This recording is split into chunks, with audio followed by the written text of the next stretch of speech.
2 সপ্তাহেরও বেশি সময় ধরে চলা তীব্র উত্তেজনা ও রক্তক্ষয়ের পর ভারত এবং পাকিস্তান অবশেষে একটি পূর্ণাঙ্গ ও তাৎক্ষণিক যুদ্ধবিরতিতে সম্মত হয়েছে।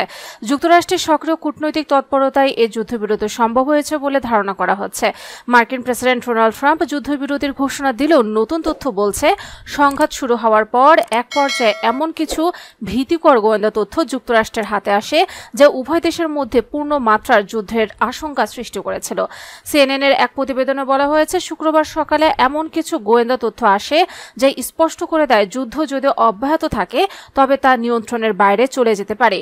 এরপরে মার্কিন ভাইস প্রেসিডেন্ট জেডি ভ্যান্স ভারতের প্রধানমন্ত্রী নরেন্দ্র মোদীকে সরাসরি ফোন করেন এবং অবিলম্বে পাকিস্তানের সঙ্গে যুদ্ধবিরতি আলোচনায় বসার অনুরোধ জানান।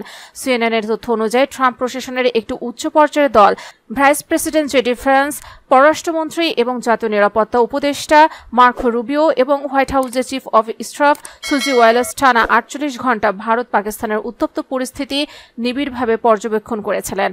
উক্ত ভয়াবহ গোয়েন্দা তথ্য পাওয়ার পরে জেডি ভ্যান্স প্রেসিডেন্ট ট্রাম্পকে পুরো পরিস্থিতির ব্যাখ্যা করেন এবং তাৎক্ষণিকভাবে মোদীকে ফোন করে ভারতকে সামরিক উত্তেজনা থেকে সরার আহ্বান জানান।